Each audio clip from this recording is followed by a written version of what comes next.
할렐루야, 할렐루야. 네, 주일 예배에 오신 우리 모든 성도님들을 주님의 이름으로 환영하고 축복합니다. 이제 우리 좌우 앞뒤로 같이 좀 인사하면 좋겠습니다. 오늘도 주님의 이름으로 환영하고 축복합니다. 네, 감사합니다. 또 이번에 우리가 특별히 좀 환영하고 싶은 공동체가 있습니다. 오늘 예배 자리에 함께하고 있는 고등부 친구들이 있습니다. 우리 고등부 우리 예배자들이잖아요. 같은 예배자들. 우리 고등부 예배자들 향하여서도 우리 환영하고 축복합니다. 같이 인사하면 좋겠습니다. 네, 환영하고 축복합니다. 네, 우리 같이 우리 특별히 고등부 아이들 우리 격려하고 응원하는 마음으로 이렇게 박수 한번 하면 좋겠습니다. 네, 오늘 모든 이 세대를 초월한 오늘 예배자들 함께 주님을 찾는 마음으로 이 자리에 모였는데 우리 오늘도 하나님 앞에 기쁨으로 찬양하고 또 그 말씀 가운데 소망함으로 나아가는 귀한 예배 시간이 되기를 간절히 축복합니다. 우리 함께 찬양으로 고백하며 나아갑시다.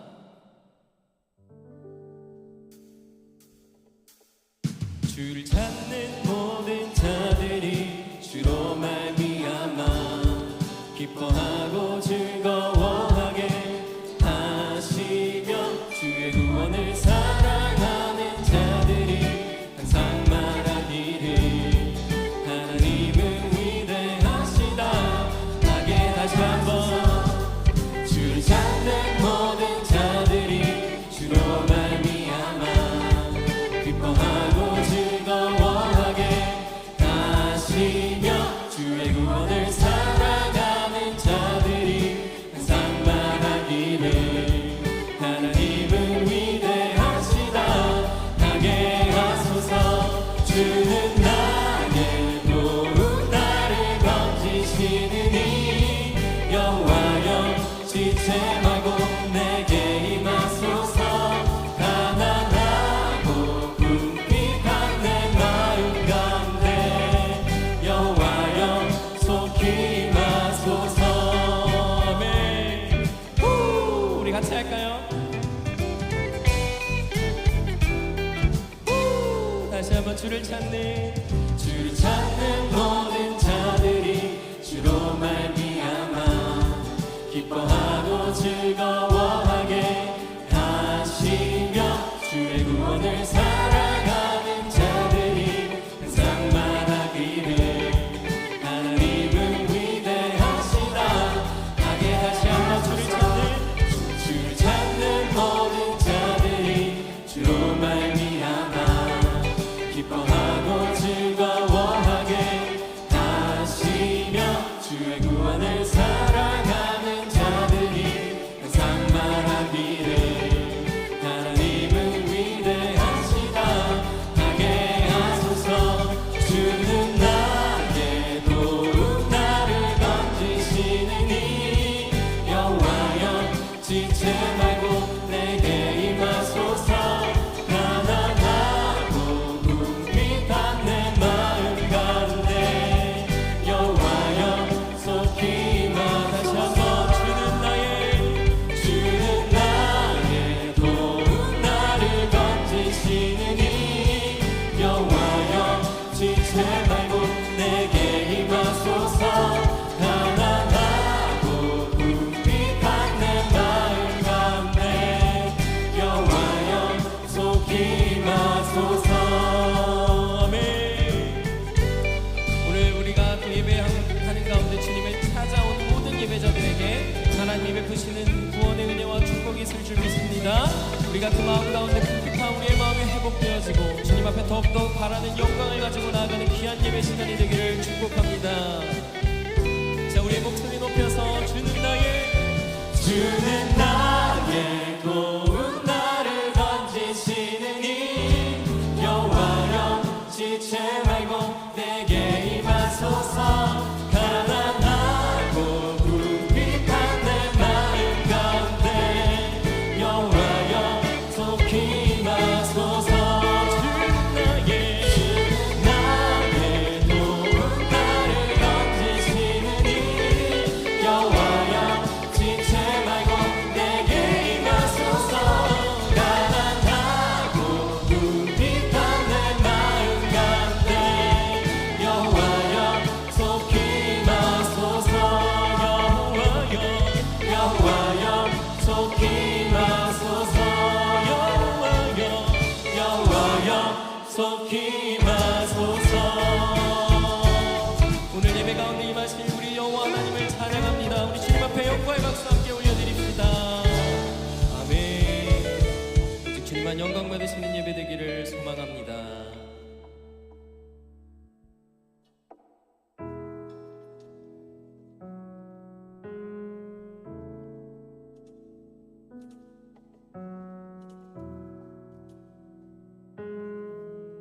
부르신 하나님 앞에 우리 함께 찬양으로 나아갑시다. 따스한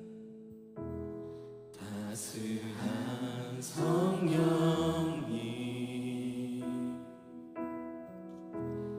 마음으로 보내 내 몸을 감싸며 주어지는 평안함 만족함을 느끼네. 사랑과 진리에 한 줄기 빛 보내 내 몸을 감싸며 주어지는 평안함 그 사랑을 느끼듯이 부르신 곳에서 나는 예배하네. 어떤 상황에도 나는 예배하네. 부르신 곳에서 나는 예배하네. 어떤 상황에도 나는 예배하네. 오늘 하나님께서 우리를 부르실 때 우리에게 허락하실 은혜와 말씀이 있는 줄 믿습니다. 우리에게 허락하실 베푸실 그 말씀을 우리에게 소망하는 마음으로 우리 다시 한번 고백합시다. 따스한 성령님, 따스한 성령님 마음으로 보내 내 몸을 감싸며 주어지는 평안함 만족함을 느끼네. 사랑과 진리에 예수 그리스도의 빛이 비추어지는 예배 되기를 소망합니다. 빛 보내 내 몸을 감싸며 주어지는 평안함 그 사랑을 느끼듯이 부르신 곳에서 나는 예배하네. 어떤 상황에도 나는 예배하네.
예배 자리에 불러주신 그 하나님, 그 하나님의 은혜를 우리가 생각하면서 이 시간 함께 예배 가운데 기도하며 나아가기 원합니다. 하나님, 오늘 우리를 부르셨는데 주님, 우리를 부르신 이 자리에서 오늘 우리가 예배자로 이 자리에 있게 하여 주시옵소서. 우리의 마음을 붙들어 주시고 오늘 담임 목사님으로부터 선포되는 그 하나님의 말씀이 우리의 마음 가운데 새겨지고 우리가 그 말씀으로 결단하고 일어설 수 있는 귀한 예배 시간, 오직 하나님만 영광 받으시는 우리 예배 시간 될 수 있게 해달라고 우리 시간 함께 기도하며 나아가겠습니다.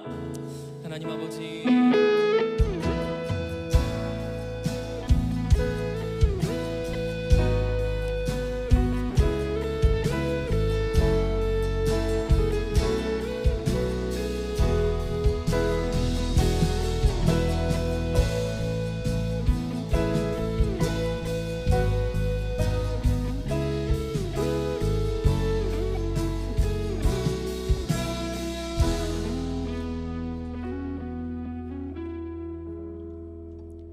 성령과 그리스도의 진리로 주일 2부 예배를 드리겠습니다. 모두 자리에 일어나셔서 두 손 들고 하나님께 찬양 드리시겠습니다.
여호와는 나의 능력과 찬송이시오 또 나의 구원이 되셨도다. 그는 모든 나라보다 높으시며 그의 영광은 하늘보다 높으시도다. 오라, 우리가 굽혀 경배하며 우리를 지으신 여호와 앞에 무릎을 꿇자. 우리가 이제부터 영원까지 여호와 이름을 찬송하며 예배할지로다. 아멘. 우리의 믿는 바를 사도신경으로 고백하겠습니다. 전능하사 천지를 만드신 하나님 아버지를 내가 믿사오며 그 외아들 우리 주 예수 그리스도를 믿사오니 이는 성령으로 잉태하사 동정녀 마리아에게 나시고 본디오 빌라도에게 고난을 받으사 십자가에 못 박혀 죽으시고 장사한 지 사흘 만에 죽은 자 가운데서 다시 살아나시며 하늘에 오르사 전능하신 하나님 우편에 앉아 계시다가 저리로서 산자와 죽은 자를 심판하러 오시리라. 성령을 믿사오며 거룩한 공예와 성도가 서로 교통하는 것과 죄를 사하여 주시는 것과 몸이 다시 사는 것과 영원히 사는 것을 믿사옵나이다. 아멘. 모두 자리에 앉으시겠습니다. 사랑하는 성도 여러분, 하나님이 기뻐하시는 제사는 상하고 통회하는 심령입니다. 이 시간 성령께서 깨닫게 하는 죄를 고백하며 참회의 기도를 드리겠습니다.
만일 우리가 우리 죄를 자백하면 그는 미쁘시고 의로우사 우리 죄를 사하시며 모든 불의에서 깨끗게 하실 것이요 동이 서에서 먼 것 같이 우리 죄가를 멀리 옮기시며 다시 기억지 아니하시리라.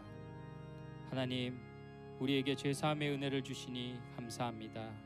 이제는 용서받고 구원받은 자로서 성령 안에서 더욱 거룩하게 살게 해 주옵소서. 대표기도 드리시겠습니다.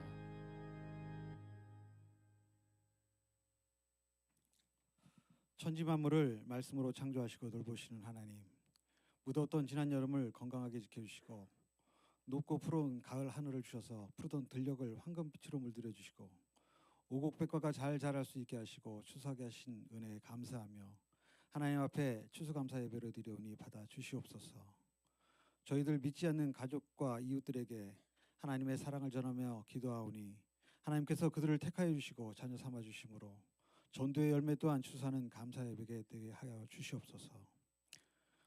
우리의 예배와 찬양을 기뻐 받아 주시옵소서. 하나님, 우리가 입술로만 찬양하지 않고 삶과 행동으로 하나님을 예배하게 하시고 하나님이 기뻐하시는 거룩한 산제사 되기를 원합니다. 진심으로 하나님을 예배할 수 있도록 우리의 삶을 붙들어 주시옵소서. 저희들 지난 한 주간도 연약하여서 죄와 사망의 음침한 골짜기를 헤매다 죄전에 나와 죄를 고백하오니 보혈의 피로 용서하여 주시옵소서. 흰눈같이 정결케 하시고 의롭다 칭함받는 저희들 다 되게 하여 주시옵소서. 말씀 듣는 우리들 마음과 생각이 오직 주님만 바라보게 하시고 주님 나라와 의를 구하며 진리와 은혜를 기대하며 나아가게 하여 주시옵소서. 삶의 문제로 힘들고 지칠 때 능력의 손길로 어루만져 일어날 힘을 주시고 두려움과 혼돈으로 가득 찬 영혼에게 자유함을 주시고 육신의 나약함으로 고통받는 자에게 취함의 역사가 있는 예배로 인도하여 주시옵소서. 우리의 몸과 영혼이 하나님을 향하여 경외함을 떠드는 자 되기를 원합니다. 하나님 앞에 두렵고 떨림으로 하나님의 은혜를 간절히 의지하게 하옵소서. 하나님 아버지, 주께서 세우신 사자 목사님 말씀 선포하실 때 순전히 주의 말씀을 선포할 수 있도록 성령께서 주장하여 주시옵고 아울러 듣는 저희들 성실함으로 깨어 말씀의 씨앗을 온전히 받아 풍성한 결실을 맺게 하옵소서. 하나님의 은혜 가운데 어르신과 장애인 초청 장치를 예정하고 있습니다. 하나님께서 주관하시어 하나님을 예배하는 잔치로 인도하여 주시고 참여하는 이들이 하나님의 사랑을 알아 하나님을 구주로 영접하는 역사가 있게 하옵소서. 하나님 아버지, 오늘도 여러 가지 사정으로 예배에 참석하지 못하는 이들이 있습니다. 하나님께서 그들의 수고와 눈물을 아시오니 그들의 삶과 영혼을 붙드시고 그들이 말씀의 부요함과 주의 영광을 흠모하는 아름다운 예배에 참여하게 하옵소서. 오늘도 보이지 않는 곳에서 섬기는 이들이 있습니다. 주차 봉사로, 예배 안내로, 주방 봉사로, 교사로, 찬양으로, 셀리더로 섬기는 이들을 귀하게 보시고 그들의 기도를 응답하여 주시고 가정과 생업터와 자녀들 위에 복의 복을 더하여 주시옵소서. 오늘도 아름다운 목소리로 기쁨의 찬양 드리는 찬양대 위에 축복하여 주시옵소서. 항상 우리와 함께 계시며 우리를 죄에서 구원하신 예수 그리스도의 이름으로 기도드리옵나이다. 아멘.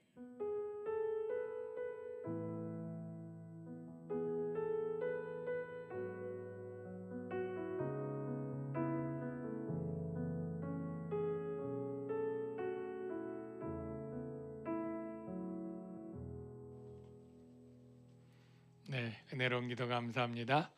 오늘 추수감사주일 2부 예배에 오신 우리 사랑하는 성도님들 환영하고요. 특별히 이 시간에 고등부 우리 선생님들과 아이들이 한 30여 명 이상 참석한 것 같은데 우리 서로 감사와 또 이렇게 환영의 박수 한번 하면 좋겠습니다. 네, 오신 여러분들 모두 환영하고 축복합니다.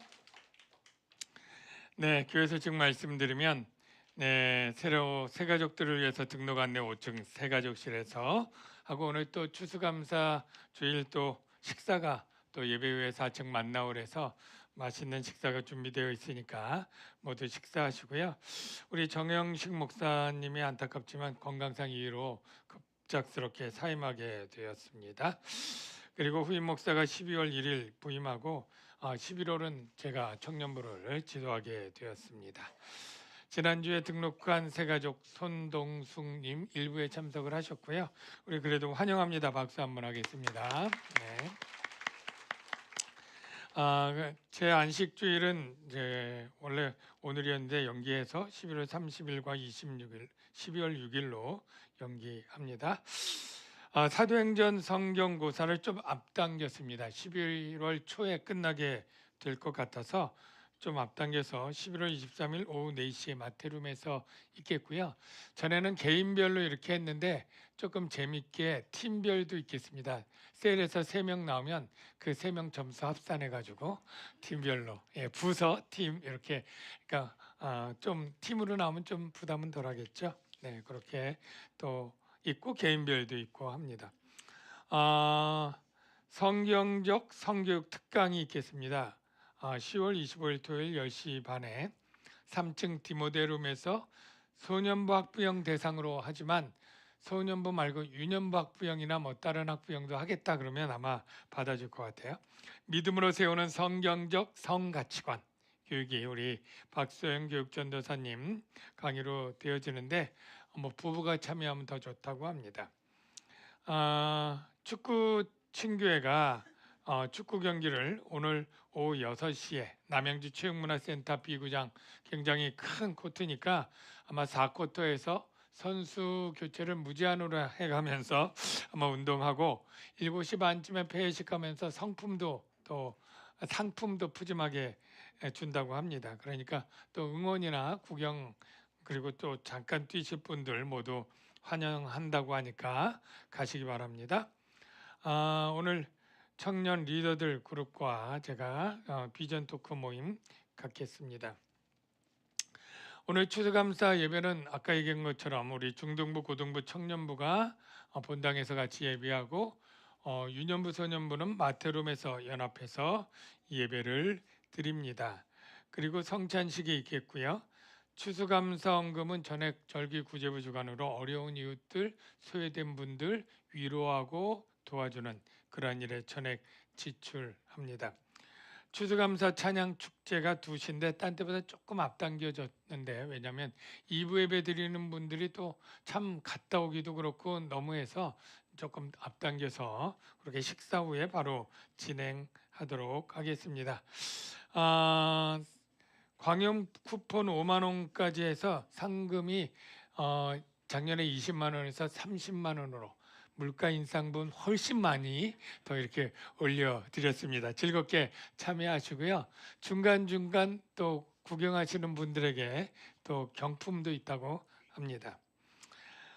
사랑 나눔 잔치 계속 광고했는데 하여간 여러분이 드린 추수감사원금으로 굉장히 귀한 일들을 또 하는 건데 봉사 인원 또 외에 한 150에서 200명 정도 예상하는데 장애인 분들하고 지역의 이제 어르신들하고 그리고 여러분 복음을 전할 그러한 전도 대상자들까지 포함하는데 이 초대장이 있습니다. 밖에 헌금대 위에 있는데 그거 그냥 가져가지 마시고 가져가는 장수별로 우리가 선물과 식사가 준비됩니다. 그래서 그냥 가져갔다가 못 전해주고 그냥 집에다 놓으면 안 됩니다. 다시 반납을 하든지 필요한 사람만 가져가고 이름을 초대자 이름 그리고 필요한 장수 몇 개 가져갑니다. 그거를 기록하시고 꼭 가져가 주시기를 부탁을 드립니다. 그걸 가져오면 뭐 식사는 물론이고 선물 뭐 이런 모든 것 맞춰서 드리게 됩니다.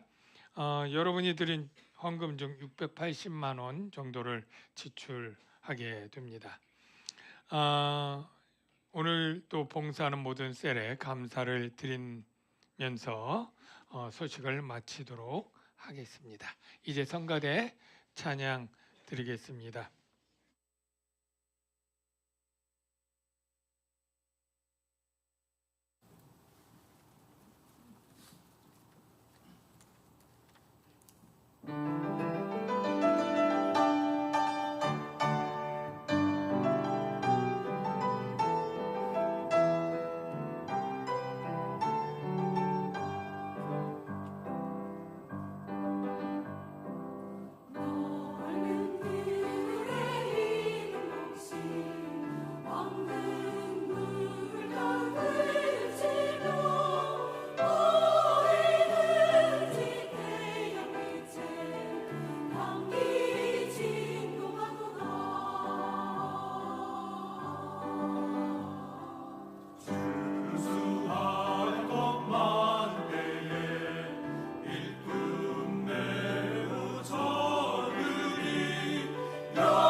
어이, 대곡이었네요. 네, 아주 은혜로운 찬양 감사합니다. 우리 성경 봉독은 우리 청년부가 이제 나와서 성경 봉독해 주시겠습니다. 네. 우리 이찬영 형제가.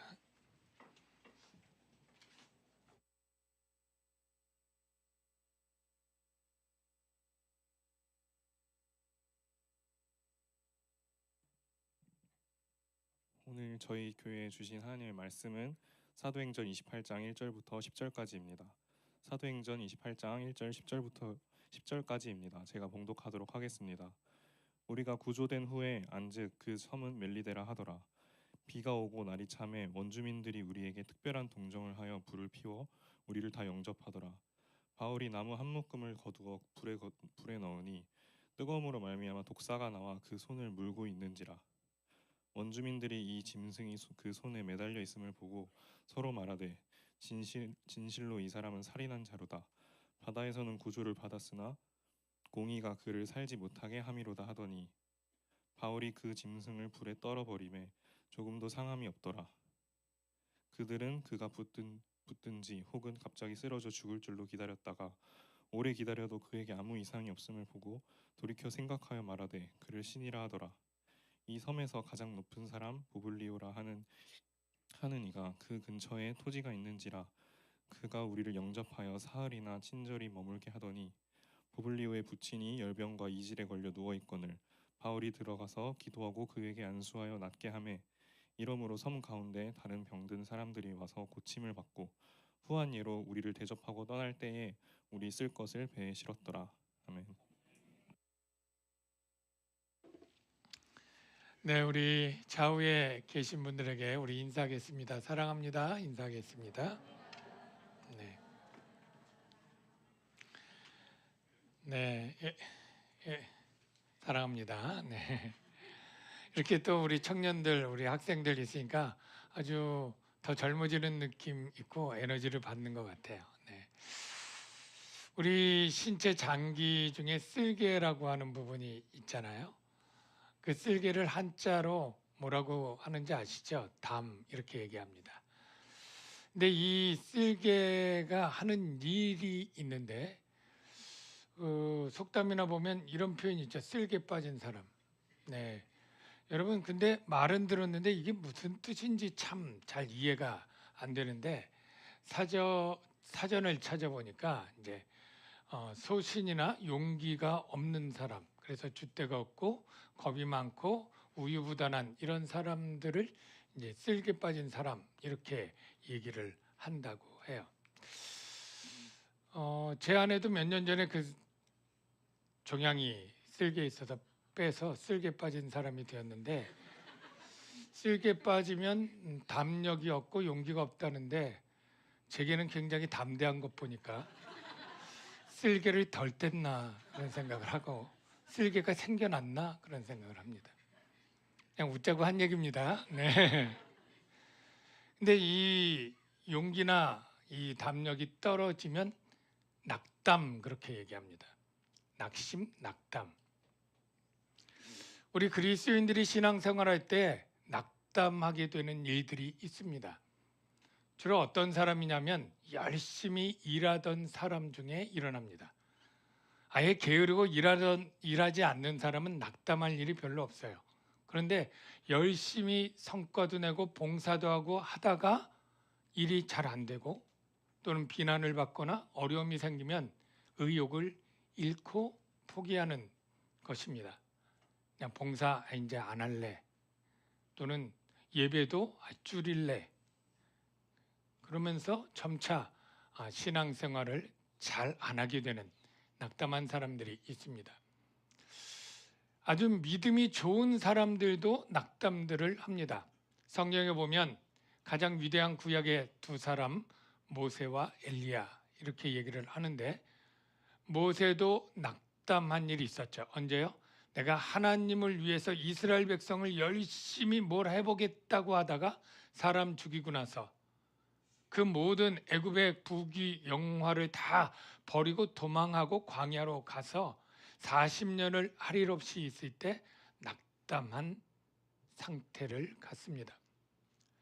또 하나 엘리야 선지자가 있는데 엘리야 선지자가 여러분 잘 알듯이 바알과 아세라 선지자 수백 명을 한 번에 죽이고 기세 등등 했는데 여전히 이 우상 숭배는 끊이지 않고 악한 이세벨 여왕이 내가 엘리야를 반드시 죽이겠다 이렇게 경고하자 두려움이 밀려왔습니다. 그리고 더 이상 하나님의 할 의욕을 잃습니다. 그래서 왕상에 보면 내 생명을 저 사람들 중에 한 사람과 같이 하겠다. 이게 죽이겠다고 하는 말이었고 이 형편을 보고 자기의 생명을 위해서 도망해서 광야로 들어가 로뎀나무 아래서 앉아서 좌절한 거죠. 그리고 나서 차라리 죽여주옵소서 지금 그렇게 막 하소연할 때 이게 낙담과 좌절입니다. 본문의 상황도 그냥 겉으로 보면 믿음의 사람 바울도 낙담할 그러한 상황을 맞이한 거죠. 바울은 하나님의 선교사로 로마의 마지막 복음을 전할 사명을 남겨두고 있었는데 주님이 분명히 네가 로마도 보아야 하리라 말씀해 놓고 가이사랴 감옥에서 무려 2년을 허송세월인 것처럼 보일 정도로, 물론 나중에 보면 그 기간도 이 높은 자들에게 복음을 전하는 기회가 되었지만 당장은 2년 동안 감옥에 갇혀 있지 않습니까? 낙담할 수 있는 상황이에요. 이제 드디어 로마로 가나보다. 그래서 배를 타고 갔는데 웬걸 유라굴로 이 풍랑과 태풍 때문에 그냥 휘휘 정말 죽을 고비로 사색이 돼서 이렇게 한참을 뒤처져서 이상한 섬에 구조는 됐지만 도착하게 되지 않습니까? 이렇게 가는 길이 순탄하지 않고 막힐 때 의욕을 잃고 낙담하게 되죠. 그리고 이제 오늘 간신히 하나님의 은혜로 죽지 않고 276명이 이 멜리데 섬의 구조가 되는 장면부터 시작을 하는데 도착해 보니까 그 섬이 멜리데라 그렇게 누가 알려줍니다. 오늘 사진을 보면 요즘 이 멜리데의 한 해안가인데요. 예, 제가 그냥 어딘지 모르지만 사진 하나 찍은 거고요. 예, 여기 이렇게 항구에 도착한 것도 아니고 민가에 도착한 것도 아닙니다. 그냥 도착을 했고 그리고 나서 276명이 완전히 모든 물건들 이런 거 다 바다에 빠뜨리고 배는 파손되고 정말 물에 빠진 생쥐꼴로 그렇게 거짓 모양으로 간신히 이 도착을 했습니다. 근데 이 이른 아침인데 비가 와요. 바람은 아직도 드세니 11월 중하순의 날씨가 어떨 것 같아요? 여러분 11월 중하순에 바다 수영할 수 있어요? 추워서 못하는 거죠. 그 추위에 나왔는데 바람 불고 비까지 오니 정말 이제는 얼어 죽을 저체온증으로 죽을 그러한 상황에 오들오들 떨고 있는데 누군가 원주민이 이 모습을 보았겠죠. 그리고 어떻게 했을까요? 이장에게 알렸을까요? 그리고 나서 어떻게 보니까 높은 사람까지 알려지게 되어서 원주민들이 도우러 나오는 내용이 나옵니다. 그래서 비가 오고 날이 참해 원주민들이 특별한 동정을 하여 불을 피워 우리를 다 영접하더라. 여러분 이 내용이 그냥 한 줄이지만 이게 그냥 한 줄로 된 게 아니라 시간과 어떤 상황들이 연출이 되지 않습니까? 그래서 이 높은 사람이 사람들을 모아라. 좀 도울 사람들 모아라. 여러분 276명을 도우려면 몇 명 나와서 되겠습니까? 최소한 수십 명, 100명은 나와야 도울 수 있는 거 아니에요? 그래서 그게 나중에 스피커로 말할 수 있습니까? 방송 시설이 있습니까? 사람들이 연락해서 이제 사람들을 수소문해서 나왔겠죠. 그리고 오들오들 떨고 있는 그들에게 불을 피워서 몸을 따뜻하게 하고 옷을 말릴 수 있도록 해야 되는 상황이 되었는데 거기 아까 있는 단어 중에 특별한 동정 이렇게 돼 있었죠. 여러분 이 특별하다는 뜻이 뭐예요? 일반적이지 않다는 거예요. 그러니까 보통에는 그렇게 안 하는 거예요. 다른 때도 난파된 사람들이 와도 늘 이렇게 도와준 일이 없어요. 일반적으로는 그냥 무심하고 알아서 살겠지 나왔는데, 이때는 어떻게 그 마음속에 모두들 이 긍휼과 불쌍한 마음이 들게 되었는지 동정이 생겼는데 특별했다. 요 단어가 중요한 거죠. 근데 이 동정이라고 하는 헬라어가 있는데 필란스로피아라고 하는 단어인데 성경에 딱 2번 쓰이는데 다른데 어떻게 쓰였느냐면 하나님이 사람 사랑하심, 이때 이 단어가 똑같이 써요. 그러니까 이 특별한 동정의 원인이 어디에서 시작됐다? 그냥 사람의 인류애가 아니고 하나님이 사람 사랑하는 마음을 그들에게 주었다라고 우리가 이해할 수 있지 않겠습니까? 여기서 우리가 먼저 하나 조금 깨닫고 싶은 게 있는데, 우리 그리스도인들이 어떻게 살아가야 될까 하는 고민들이 우리가 있는데, 우리가 이 장면을 보면서 하나님의 뜻은 우리가 세상 가운데 이런 바울처럼 살아가야 되겠다. 바울이 어떻게 했냐면 이 바울 때문에 275명이 살게 된 것입니다. 왜냐하면 내가 바울 너를 가이사 로마로 보아야 되겠고 너를 살려야 되는데 내 배 탄 나머지 모든 사람도 내게 붙여주고 그 생명도 지켜주겠다라고 한 것은 이들이 단 한 명도 죽지 않은 건 순전히 누구 덕입니까? 바울 덕이에요. 바울 덕. 네. 세상 속의 그리스도인들이 바로 세상에 복을 주는 사람, 덕을 끼치는 자들로 살라고 하는 게 주님의 뜻일 줄로 믿습니다. 아브라함에게 이렇게 말씀하셨어요. 너는 뭐요? 복이 될지니 땅의 모든 족속이 너로 말미암아 복을 받을 것이니라. 요셉은 애굽에 팔려갔을 때 애굽 사람 보디발의 집에 있을 때 하나님이 그 집에 복을 주었는데요. 이렇게 말하고 있죠. 여호와께서 요셉을 위하여. 누구 때문에요? 요셉 때문에 애굽 사람의 집에 복을 내리심에 여호와의 복이 그 집과 밭에 있는 모든 소유에 미치니라. 애굽 사람 자체는 하나님의 복을 받을 자격도 없고 이유도 없습니다. 그런데 하나님이 사랑하시는 요셉이 그 집에 있으니까 그 복을 같이 누리게 되는 거예요. 저는 여러분들이 믿지 않는 세상 사람에게도 복을 주는 자들이 되기를 바라는데, 먼저 여러분 안에 있는 구원이라고 하는 복, 복음이라고 하는 복을 통해서 다른 세상 사람들이 그 복을 받게 되는 이유가 여러분이 되시기를 축복합니다. 여러분을 통해서 죄와 사망에 죽어가던 자들이 살아나도록 하는 복, 이게 가장 중요하겠고요. 그런데 이것뿐이 아니고 여러분이 가지고 있는 평강, 이게 불안하고 염려로 걱정하는 세상 사람들에게 평강을 주고 여러분 안에 있는 화평, 온유, 성령의 열매들이 그 공동체가 하나 되게 하고 아름답게 성장하도록 하는 힘을 공급하는 자들이 여러분이 직장에서, 사업장에서, 학교에서, 아니 어느 친교회 친목회에서라도 여러분 때문에 복을 받아 그 모임이 잘 되도록 하는 역할 여러분 하시기를 주의 이름으로 축원합니다. 그렇게 그 사람들이 특별한 동정으로 이제 와서 제일 먼저는 오들오들 떨고 저체온증으로 하고 있는 사람들을 위해서 불을 피워줘야 되잖아요. 참 비가 오는데 불 피우는 것도 쉽지 않았을 텐데 이 바람과 비가 피해서 어디 요소에서 이제 불을 피워주는데 아마 여러 군데 모닥불처럼 피었을 것 같아요.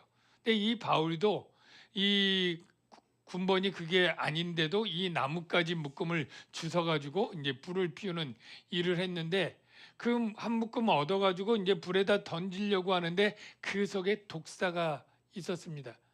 이 독사가 뜨거운 불에 떨어지기 싫으니까 바울을 물고 매달리고 있었던 것이죠. 근데 사람들이 이 매달려 있는 이 바울의 손에 있는 독사를 보고 깜짝 놀랐습니다. 왜냐하면 그 독사를 독가 물면 그 독이 금방 붓고 그가 쓰러져서 죽게 만드는 그런 독사였다고 합니다. 그래서 이렇게 진행을 하죠. 원주민들이 이 짐승이 그 손에 매달려 있음을 보고 서로 말하되 진실로 이 사람은 살인한 자로다. 누군가를 죽였으니까 이렇게 죽게 되는구나. 바다에서는 간신히 죽음을 면하고 구조받았지만 공의가 그를 살지 못하게 함이로다. 그렇게 얘기를 합니다. 여러분, 여기 공의라고 쓴 헬라어 디케는 원래 그냥 추상명사가 아니라 그들은 이 디케라고 하는 여신을 믿고 있습니다. 디케라고 하는 여신이 이렇게 생겼습니다. 뭘 들고 있습니까? 칼과 천칭, 그리고 눈은 가린 것도 있고 안 가린 것도 있는데 원래 가린 게 맞을 것 같은데, 우리가 법원이나 이런 데 보면 이런 신상, 저울 들고 이 공의를 판단한다 뭐 그런 심볼들이 많이 있는 게 바로 이 여신이에요. 그러니까 죽을 죄를 진 자가 간신히 살아나도 이 디케 여신이 가서 보응으로 죽이게 돼서 이 바울이 이 독사에 물려 죽는구나, 이렇게 생각을 한 거예요. 여러분, 이 인과응보라는 말 있지 않습니까? 이게 기독교적인 사상인가요? 아니면 일반 세상 사람들이 믿고 있는 것인가요? 여러분, 인과응보가 좋은 말인 것 같고, 권성징악 뭐 우리 좋은 말이고, 그래서 죄를 지은 사람은 그에 대한 보응으로 형벌을 받고 또 선을 행한 사람은 복을 받는다. 이거는 성경적이진 않습니다. 왜냐하면 이 세상 살아가는 동안엔 여전히 사탄이 있어서 악인들이 형통하고 잘 되는 경우가 있죠. 그렇잖아요. 믿지 않는 사람들이 다 가난하고 실패하고 떨어집니까? 믿지 않는 사람도 부자고 출세하고 잘 먹고 자식들이 건강하고 잘 되는 일이 있고, 오히려 예수 그리스도를 신실하게 믿는 그리스도인인데 실패하고 병들고 아프고 그런 일들이 너무나 안타까운 일들 많지 않습니까? 선교사로 나가서 사고로 죽고. 그게 인과응보로 따지면 하나님은 무심하시지? 하나님 없나? 이러면서 오히려 시험거리가 되죠. 시편 기자가 자기가 이 믿지 않는 자들의 형통함을 보고 내가 시험에 들었다, 그러면서 이렇게 얘기를 하죠. 악인들이라도 항상 편안하고 재물은 더욱 불어나도다. 나는 종일 예수 하나님을 믿는 나는 종일 재난을 다하여 아침마다 징벌을 받았도다. 오 시험 들어, 막 이러면서 시를 썼는데요. 여러분도 그런 인과응보적인 것을 믿음으로 갖고 있다면 시험 듭니다. 하나님이 공의는 언제냐면 역사의 끝날, 정말로 모든 죽은 자리 생명의 부활과 심판의 부활로 나온 그 마지막 때에는 공의의 심판이 있고, 우리가 살아가는 현세에는 오히려 악이 득세하고 무릇 경건하게 살고자 하는 자는 핍박을 받고, 하나님의 아들 예수님도 핍박받고 고난받고 십자가에 죽어야 되고, 믿는 자들이 어려움이 있을 수 있다고 하는 이것을 여러분이 분명히 이해를 해야 됩니다. 때로는 믿음의 사람들은 하나님이 그 사람을 연단하기 위해서, 하나님의 영광을 위해서 어떤 어려움을 주는 일도 있습니다. 날 때부터 소경된 자에게 저가 하나님의 영광을 위하여 그렇게 되었다, 예수님 말씀하잖아요. 베드로 사도가 이런 말을 합니다. 사랑하는 자들아, 너희를 연단하고 오는 불시험을, 고난과 같은 불시험이 결국은 너희를 정련하고 죄를 깨끗하게 하고 순결하게 하고 순수하게 하는 좋은 연단을 위해서 불시험이 오고, 이걸 이상한 일처럼 생각지 말라. 오히려 그리스도의 고난에 참여하는 것을 즐거워하라. 자, 그리스도인이 고난이 있어요, 없어요? 있습니다. 연단이 있고 불시험도 있습니다. 바울이 뱀에 물린 것은 좋은 일이에요, 나쁜 일이에요? 나쁜 일이죠. 독사에 물려서 죽어야 되는 일. 그런데 하나님이 이 일을 역전시킵니다. 어떻게 해요? 뱀에 물려도 해를 당하지 않고 오히려 버젓이 떨어버리고 났는데 이 원주민들은 제가 이제 붓나 보다, 어디서부터 붓고 까매지고 이제 쓰러질 텐데 하고 기다리는데 좀처럼 1시간이 지나도 멀쩡하고 오히려 쌩쌩한 것 같아. 그러니까 생각을 바꾸면서 신인가? 뭐 이렇게 생각을 하는데, 물론 신도 아니죠. 바로 표적이었습니다. 하나님과 함께하는 사람의 능력과 영광이 나타난 표적으로 나중에 이 멜리데 섬의 구원을 정말로 일으키게 하는 하나님의 어떤 놀라운 사건이었던 거죠. 예수님이 제자들에게 마지막 승천하기 전에 이런 유명한 말씀을 하셨죠. 믿는 자들에겐 이런 표적이 따르리니 곧 그들이 내 이름으로, 누구 이름? 예수 이름으로 귀신을 쫓아내고 새 방언을 말하며 뱀을 집어 올리며 무슨 독을 마실지라도 해를 받지 아니하며. 이 문구가 지금 이 멜리데 섬에서 문자적으로 가장 비슷하게 일어나고 있는 거예요. 병든 사람에게 손을 얹은즉 나으리라. 정말 이 사건이 있는 다음에 이 보블리오가 특별한 동정으로 이 바울과 일행들을 자기 집에 276명 다는 아닐 것 같아요. 아마 거기 뭐 백부장이나 선장이나 이 바울과 또 죄수들, 로마 군병들 이렇게 모여서 하는 가운데 다른 270명은 아마 오늘날로 말하면 홈스테이처럼 이제 좀 형편되는 집에 뭐 5명, 10명씩 이렇게 있겠죠. 근데 이 보블리오 집에서 아주 사건이 일어난 겁니다. 뭐냐면 이 보블리오의 이 아버지가 병에 걸렸는데 열병과 이질이에요. 이 누가가 의사인데 거기 딱 있으니까 병명은 금방 아는데 누가가 고칠 수는 없어요. 뭐 들고 온 이 약봉다리가 있었다라도 다 바다에서 빠뜨리고 이 지식만 아는데, 이 열병과 이질이 뭐 그런 병 정도야 뭐 금방 낫는 거 아니야? 뭐 이럴 수 있겠죠. 오늘날 같으면 뭐 항생제도 많고 약도 많으니까. 근데 2000년 전에는 거기 그런 뭐 약이나 약국이나 병원이 있을 리가 없고 완전히 뭐 침 발라서 기도하고 뭐 낫는 것, 그런 의술 정도밖에 없는 그러한 때에 그 병은 중병인 거예요. 그래서 몇 개월 동안 고통 가운데 병 안에 있다가 죽는 사람이 허다하고, 이 혈변을 보면서 이질 같은 경우에는 또 전염성도 있기 때문에 정말 혼자 괴로워하다 외롭게 죽는 그런 일이 많은 이 병인 걸 딱 알았는데 어떻게 했습니까? 바울이 들어가서 기도하고 안수하여 낫게 했다. 바울이 들어가서 기도하고 안수하고 낫게 했다. 이게 너무나 놀란 거예요. 그냥 이 고통에서 벗어난 그 부모의 기쁨, 그 보블리오의 기쁨이 얼마나 크고, 이 소문이 삽시간에 이 섬 전체에 발 없는 이 말이 빨리 간다고 그냥 그 섬에 퍼지게 된 건데, 그 섬이 따져보면 서울의 딱 절반 되는 크기입니다. 그러니까 강북구라고 생각하면, 한강 이북 정도 생각하면 되는데, 그래도 꽤 넓은데 그 마을이 뭐 띄엄띄엄 있을 거 아니에요. 거기 이제 소문이 가면서부터 이 아픈 사람들이 다 찾아오는 거예요. 그래서 섬 가운데 다른 병든 사람들이 와서 고침을 다 받기 시작합니다. 그래가지고 그 사람들이 얼마나 그 감사가 넘치는지, 뭐 그 당시라고 거기 섬이 부유한 사람들이 있는 거 아니잖아요. 우리도 100년 전만 하면 보릿고개 있고 겨울철에는 참 먹을 거 떨어지면 봄에 먹을 거 없는 그러한 때 아닙니까?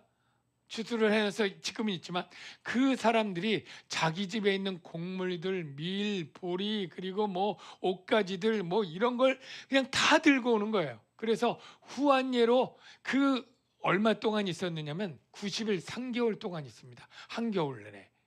이 3개월 동안 276명이 어떻게 먹고 살까 궁금하지 않습니까? 그 아무것도 없이 갔는데. 근데 물론 그들을 좀 도와주고 이렇게 뭐 일하면서 도와줬겠지만, 그 먹거리 없는 그들에게 바울이 그 질병을 고치는 일들 때문에 그 섬이 그냥 이 사람들에게 크게 사례를 있는 곡식 없는 거 다 털어서 먹이고요. 나중에도 그래도 감사가 넘쳐서 그들이 떠날 때에도 뭐예요? 배 실어서 보내는 거예요. 갈 때 먹으라고. 제가 식대를 계산해 봤어요. 한 명이 하루에 뭐 두 끼든 세 끼든 그냥 10,000원 잡아보고, 예, 3개월이면 90만 원이에요, 한 사람당. 그죠? 276명 계산기 두들겨 보니까 2억 4,840만 원인데, 예, 여러분 식대가 하루에 10,000원이 넘는다면 더 크겠죠? 그리고 밥만 먹습니까? 거기 물도 안 나는데 물 먹어야죠. 빨래해야 되죠. 생필품 필요한 거 필요하죠. 씻어야죠. 뭐 하여간 그 모든 것들을 돈으로 따지면 어마어마한데, 이 작은 섬마을 인구도 그렇게 많잖아요. 정확히 모르지만 많아야 수백 명에서 1,000명 되고 뭐 했을 거다. 지금도 17만밖에 안 살아요. 남양주시가 80만이 넘는데, 그러니까 그렇게 섬의 주민이 많지 않은데 거기서 그냥 온 힘을 다해서 공개한 거예요. 공개한 거예요. 여러분, 바로 하나님이 그들이 아무것도 없이 풍랑에서 알거지처럼 당장 하루도 먹고 살 기가 없는 그러한 절망의 상황에서 낙담해서 쓰러져 우리가 어떻게 삽니까? 라고 할 때 하나님이 그것을 역전의 기회로 그들을 먹일 뿐 아니라 그 마을에 구원의 역사가 일어난 거예요. 병 고칠 때 퀴즈. 바울이 예수의 이름으로 병을 고쳤을까요? 예수의 이름이 빠졌을까요? 예, 당연히 예수의 이름으로 했죠. 나타내 예수 그리스도의 이름으로 일어나 걸어라. 이건 베드로지만 바울도 그러지 않았겠습니까? 그러면 아니 왜 나사렛 예수가 누구요? 어떤 신이요? 당연히 궁금해서 물었겠죠. 그럼 베드로가 얘기한 것처럼 이렇게 얘기하겠죠. 십자가에 못 박혀 죽은 하나님의 아들인데 그가 죽은 자 가운데서 하나님이 살리셨고 그 나사렛 예수 그리스도 이름으로 이 사람이 건강하게 되어서 너희 앞에 있느니라. 이 베드로의 고백처럼 바울도 그렇게 얘기를 했겠죠. 너희들이 낳은 것은 십자가에 죽었으나 부활하신 하나님의 아들 예수 그리스도의 능력이 이 사람을 낫게 했다. 자, 그러면 그렇게 낳은 사람이 예수를 믿었을까요? 안 믿었을까요? 믿겠죠. 그럼 매주일마다 예배 드릴 때 그들도 같이 예배 드리겠죠. 한 명 한 명 늘어났겠죠. 3개월 동안 복음이 다 퍼지고 병든 사람과 그의 가족들이 몰려오면서 예배를 드리고 복음을 전했겠죠. 여러분, 우리 인생 가운데 절망적이고 낙담할 수밖에 없는 이젠 끝났어, 소용없어, 그런 상황에 하나님의 역전이 일어나요. 가장 제자들이 낙담할 일이 언제였냐면 그렇게 3년 동안 따랐던 예수님이 하루아침에 붙잡혀서 십자가에 비참하게 죽었을 때 그것을 알게 된 제자들이 낙담해서 다 나는 그냥 물고기 잡으러 갈랜다. 나는 엠마오 고향으로 돌아갈랜다. 나는 무서워서 다락방에 숨어 지낼랜다. 꽁꽁 숨어 있었던 이 낙담했던 제자들에게 예수님이 오시지 않습니까? 그리고 그 십자가의 사건은 우리가 알다시피 죄와 사망의 권세를 무찌르고 사단을 완전히 무찌르는 그러한 승리의 사건으로 바뀌게 되는 것이죠. 바로 창세기에서 하나님이 이 뱀과 여자의 후손은 한 명밖에 없습니다. 저와 여러분은 다 남자의 후손이에요. 동정녀 마리아에게서 난 예수만 여자의 후손이죠. 뱀과 여자의 후손의 싸움을 얘기를 하죠. 이렇게 얘기합니다.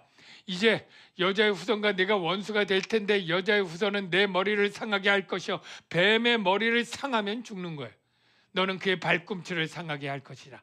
하나님이 교회와 이 모든 믿는 자들을 이 사탄으로 상징된 옛뱀, 뱀이 공격을 해서 고난도 주고 괴롭게 하기도 하고 정말 난파도 되게 하고 뱀에 물리기도 하고, 그렇지만 그것으로 하나님의 구원 사건은 더 활성화되게 일어나게 역전의 기회를 삼으셔서 십자가로 말미암아 그들을 이기시고 죽음의 세력을 잡은 자 마귀를 멸하게 되었다라는 거죠. 엘리야도 마찬가지입니다. 광야에서 다 이제 나를 차라리 죽여주십시오. 나는 이제 나만 남았습니다. 나 혼자 어떻게 저 왕국의 악한 이 이세벨 왕과 이 악한 선지자들을 대적할 수 있겠습니까? 나는 아무런 의욕도 없고 나는 그냥 죽을 일만 남았습니다. 그렇게 내 생명을 죽여주십시오. 이렇게 하소연을 해요. 이스라엘이 주의 언약을 버리고, 이게 엘리야가 하소연하는 겁니다. 하나님께 주의 제단을 헐고 주의 선지자들을 죽였음이오며 오직 나만 남았거늘 그들이 내 생명도 뺏으려고 하는데 그냥 주님 손에 죽겠습니다. 그러니까 주님이 뭐라 그래요? 내가 이스라엘 가운데 7,000명이나 남겨뒀다.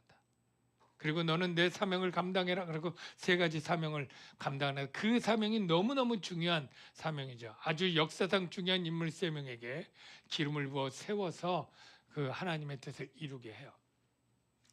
여러분, 우리의 인생 가운데 사단이 우리를 계속 공격하는 일들은 있어요. 그리고 고난이 있어요. 그런데 하나님을 의지하면 하나님 반드시 그것을 선으로 바꾸실 수 있는 전능한 하나님이에요. 요셉의 마지막 고백을 보겠습니다. 당신들은 나를 해하려 하였으나 하나님은 그것을 선으로 바꾸사 많은 백성의 생명을 구원하게 하셨느니라. 그래서 여러분, 낙담하게 되는 일이 기회일 수 있습니다. 예수의 이름을 의지한다면 다시 재기하고 일어설 수 있습니다. 예수의 이름으로 나는 일어서리라, 이런 찬양이 있죠. 원수가 날 향하여도 쓰러지지 않으리. 더 이상 내 삶의 아픔이 아프게 두지 않겠습니다. 이런 찬양이 있는데 우리 2곡을 합쳐서 제가 좀 찬양을 부탁했어요. 그래서 우리 이 찬양 같이 부르면서 내가 쓰러지고 넘어져도 예수의 이름만 붙잡으면 주님이 날 일으켜 세우셔서 오히려 역전의 기회로 만드시고 하나님의 역사를 이루실 거다 하는 믿음으로 우리 나가야 될 줄로 믿습니다.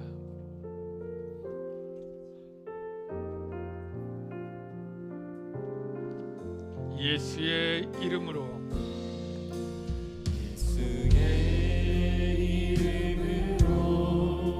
나는 일어서리라.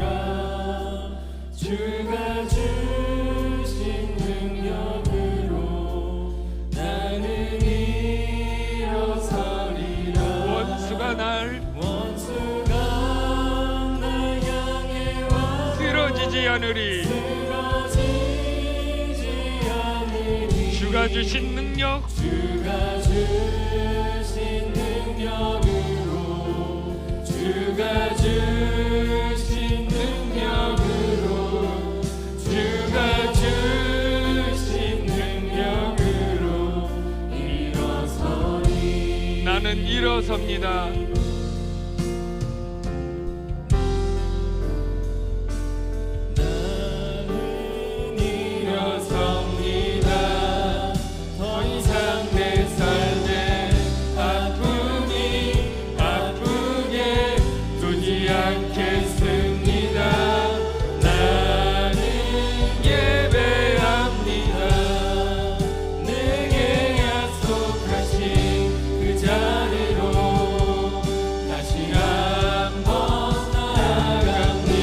나는 일어섭니다.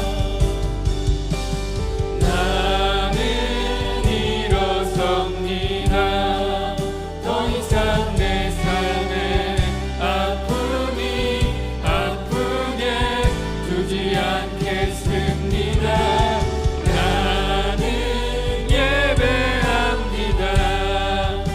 내게 약속하신 그 자리로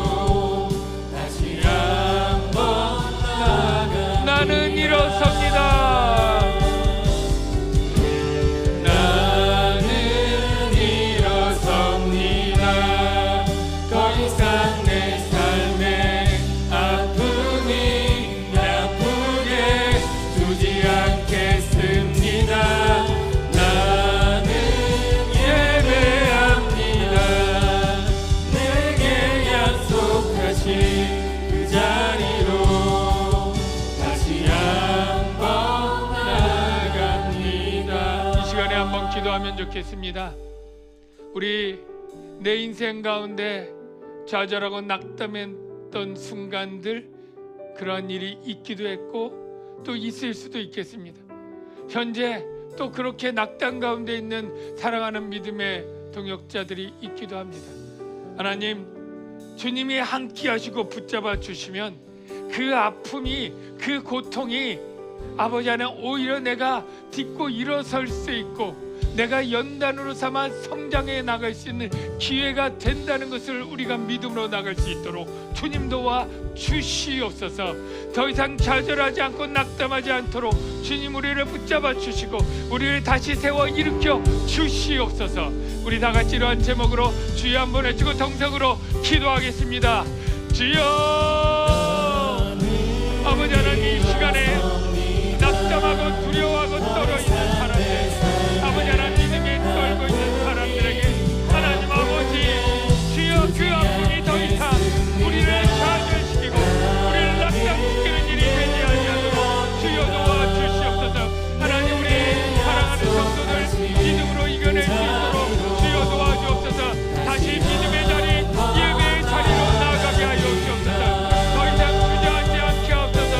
주여, 우리가 포기하지 않게 하여 주옵소서. 주여, 우리 사랑하는 성도들에게 아버지 하나님 주님 함께 하여 주시고 믿음으로 설 수 있도록 주여 도와주시옵소서. 아버지 하나님, 지금 질병으로, 오랜 질병으로 고통하는 자들이 있습니다. 하나님, 사업이 어려움으로 끄기도 심하고 용기와 담대함을 잃고 주여 나를 잡아 주시옵소서. 주여, 붙잡고 있는 사람들이 있습니다. 주여, 이 시간에 아버지 하나님, 우리 사랑하는 성도들을 붙잡아 주시옵소서. 믿음으로 기도하며 나갑니다. 하나님, 인도하여 주시고 주여 이끌고 주시옵소서. 다시 일어나게 하여 주시옵소서.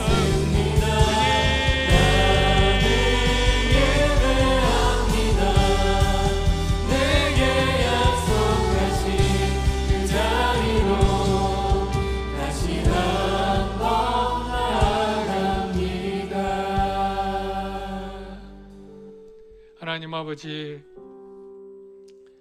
우리의 인생 가운데 참으로 어려움들과 힘든 일, 아픔과 슬픔들이 많이 있는데 그것에 정말 시달려서 주저앉고 쓰러져 있는 그 영혼들을 붙잡아 주시옵소서.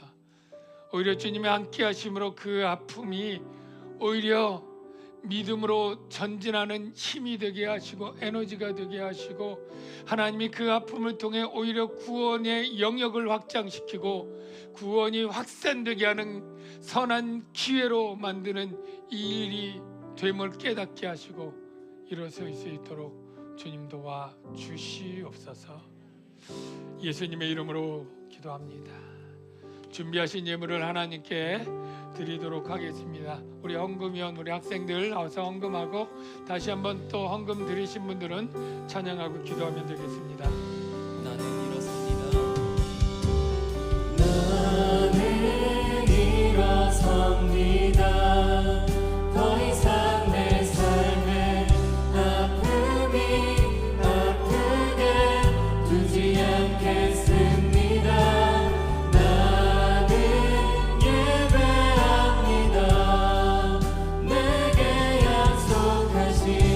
그 자리로 다시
기도하겠습니다. 성찬위원들은 준비해 주시고요.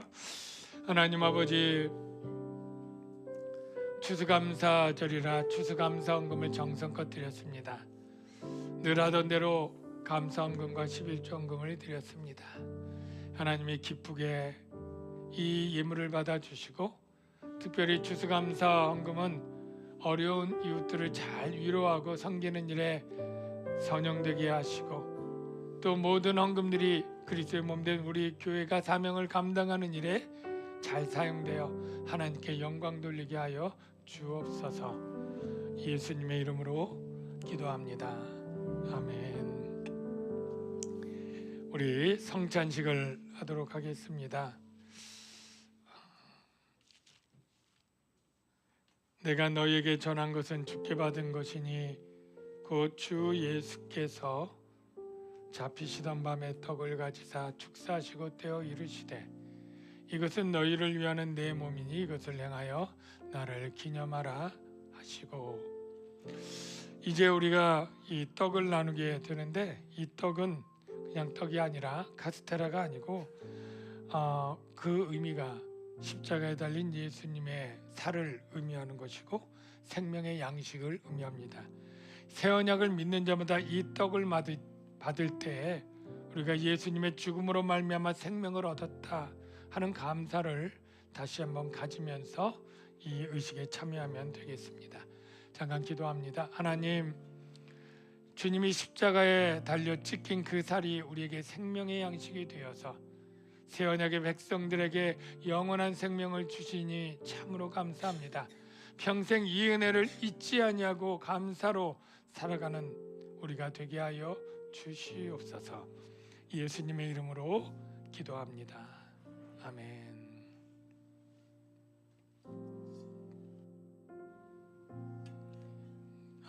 잠깐만요. 이시기 장로님 나오세요. 네.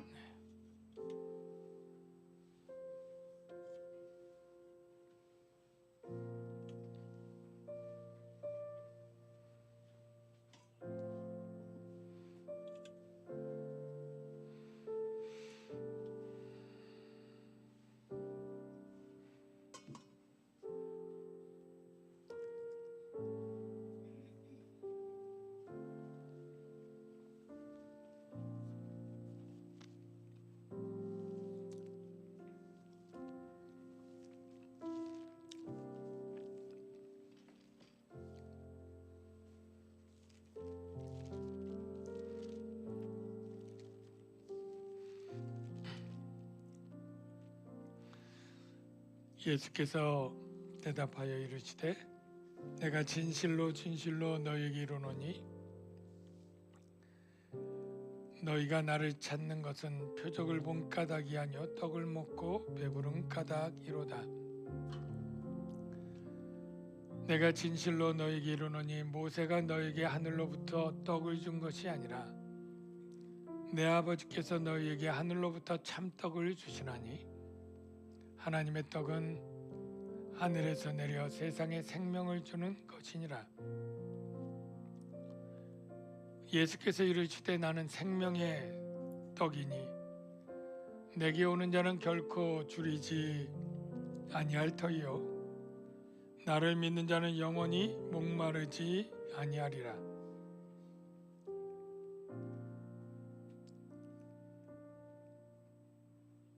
진실로 진실로 너희에게 이르노니 믿는 자는 영생을 가졌나니 내가 곧 생명의 떡이니라.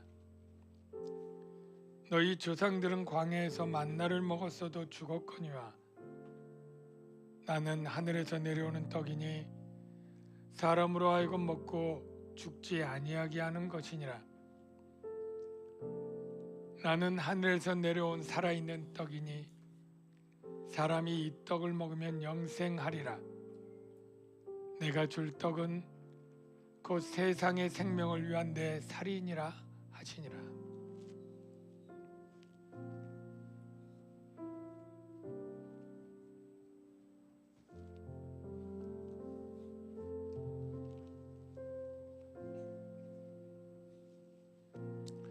네, 세례받은 분들 분명히 참여하는데 혹시 못 받은 분이 있다면 손들어 표시를 해주시고요.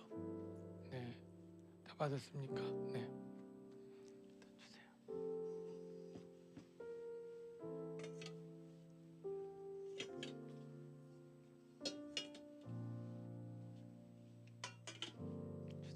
주세요. 주세요.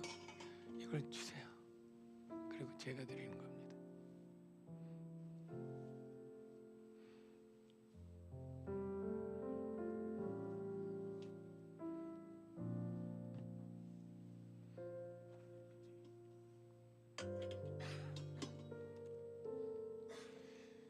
식후에 또한 그와 같이 잔을 가지시고 이르시되 이 잔은 내 피로 세운 새 언약이니 이것을 행하여 마실 때마다 나를 기념하라 하셨으니 너희가 이 떡을 먹으며 이 잔을 마실 때마다 주의 죽으심을 그가 오실 때까지 전하는 것이니라. 아멘. 이제 분잔을 하겠습니다. 마시게 되는 포도즙은 바로 예수님이 우리를 죄와 사망에서 흘리신 보혈의 피를 흘리신 것을 기념하고 상징하는 것입니다. 우리가 이 보혈의 은혜를 생각하면서 이제 분잔을 할 텐데요. 이 분잔기는 일회용이니까 기도하시고 드시고 앞에다 놓으시면 되겠습니다.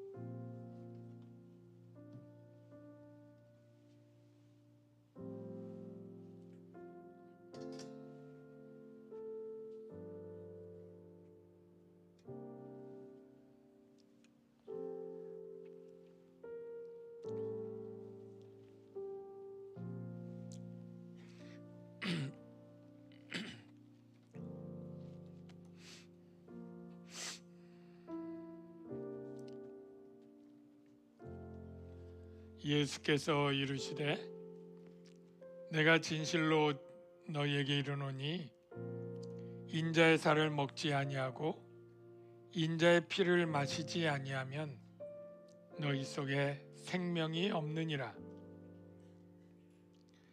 내 살을 먹고 내 피를 마시는 자는 영생을 가졌고 마지막 날에 내가 그를 다시 살리리니 내 살은 참된 양식이요 내 피는 참된 음료로다.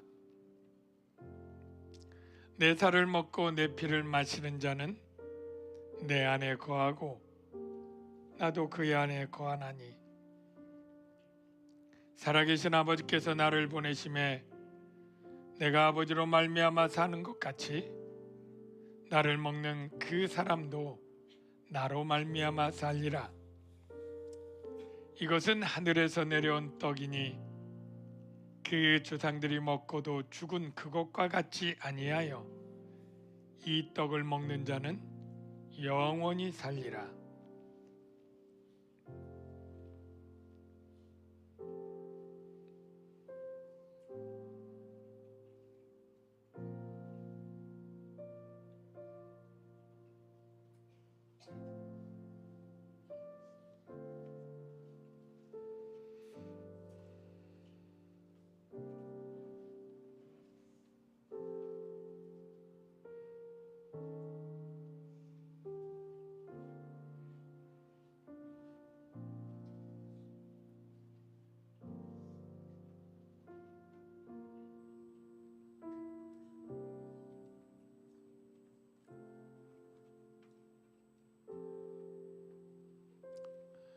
성찬은 세례 받은 분만 참여하게 되어 있습니다.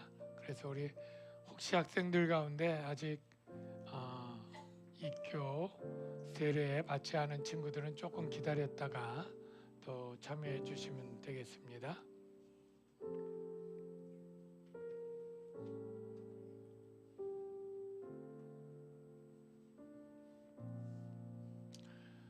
혹시 못 받은 분이 있다면 손들어 표시해 주시고요. 네.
이렇게 성찬식을 마쳤습니다. 다 같이 자리에 일어나서 이제 배송하도록 하겠습니다.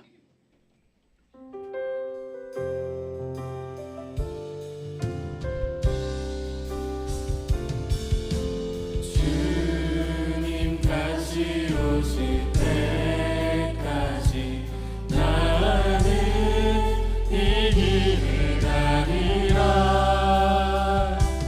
좁은 문 좁은 길 나의 십자가 지고 나의 가는 이 길 끝에서 나는 주님을 보리라. 영광의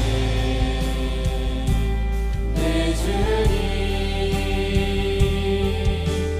나를 맞아주시. 주님 다시 오실 때까지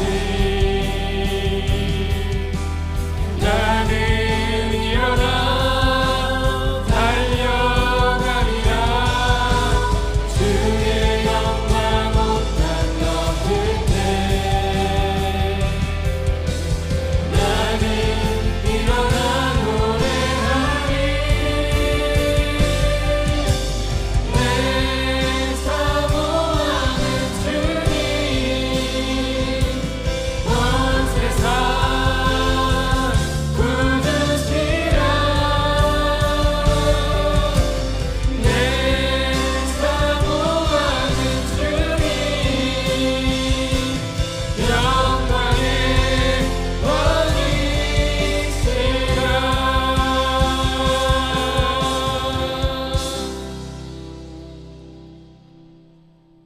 이제는 영광의 왕으로 다시 오실 예수 그리스도의 은혜와 하나님 아버지의 무한하신 사랑하심과 성령님의 위로교통 충만하신 은혜가 예수님을 소망하고 힘입어 일어나기를 원하는 주의 자녀들 위에 이제로부터 영원토록 함께 하실지어다.